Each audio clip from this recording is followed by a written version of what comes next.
সালাম না দিলে আমার বক্তব্য ভালো লাগে না। আমি একটা কথা দিয়ে শুরু করতে চাই। আমার এই বাংলাদেশে যে সংখ্যালঘু নেতারা আছেন, সংখ্যালঘু নেতা, এটা কার নাম জানেন? ফ্যাসিস্ট হাসিনা আমাদের মাথায় দিয়ে যাওয়া শব্দ সংখ্যালঘু। এই সংখ্যালঘু নেতারা দাবি করেন বাংলাদেশে হিন্দু 37% ছিল, এখন হয়েছে 8%। বৌদ্ধ এত পার্সেন্ট ছিল, এত পার্সেন্ট, বা আমার পাহাড়ে এত পার্সেন্ট ছিল, এত পার্সেন্ট কমে গেছে। আমি সাবধান করতে যাচ্ছি, এই সংখ্যালঘু নেতাদের কথা যদি আপনারা শুনেন, আমার সংখ্যালঘু ভাইদেরকে আমি বলছি, আপনারা যদি তাদের উস্কানিতে পা দেন, তাহলে এখন তো 8% আছি, আগামীতে এটা শূন্যর কোথায় নেমে আসবে।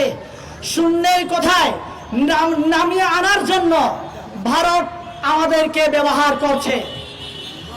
হয়তোবা আপনারা অনেকে বলবেন ভারতের এখানে হাত কি, ভারত কিভাবে এখানে কাজ করছে। আপনাদের মনে প্রশ্ন জাগতে পারে, আমি উপজাতি নয়, আমি বাংলাদেশি। আজকে আমাকে উপজাতি বললে আপনারা চিনেন, কিন্তু আমি যখন চাক বলি আপনারা আমাকে চিনেন না।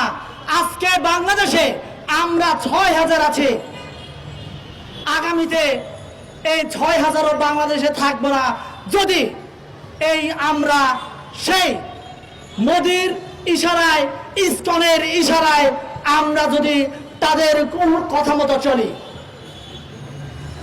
আমি সাবধান করতে যাচ্ছি, আহ্বান করতে যাচ্ছি, এই বাংলাদেশে যা হিন্দু আছে, বৌদ্ধ আছে, খ্রিস্টান আছে, এই ধর্মের যারা আছে সাধারণ ভাইদেরকে আমি আহ্বান জানাতে চাই, আপনারা ফাঁদে পা দিবেন না।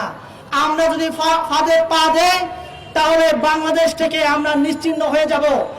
আপনারা দেখেছেন কিনা এই 2024-এর বিপ্লবের সরকারের সময় 28 বছরের জীবনে মন্দির পাহারা দিতে কোন হুজুরকে দেখিনি, আমি কোন শিবিরের নেতাকে দেখিনি, কিন্তু ওই 2024-এ আমি দেখেছি যে আমার মুসলমান ভাইরা বৌদ্ধ মন্দির কিভাবে পাহারা দিয়েছে, মন্দির কিভাবে হিন্দু মন্দির কিভাবে পাহারা দিয়েছে, আমি এটা দেখেছি। এটা কি আমাদের বাংলাদেশের জন্য, সম্প্রীতির বাংলাদেশ বলার জন্য কি যথেষ্ট নয় কিনা? তারপরও ভারতের মিডিয়া আমাদের বাংলাদেশকে নিয়ে নানা প্রোপাগান্ডা ছড়িয়ে বেড়াচ্ছে।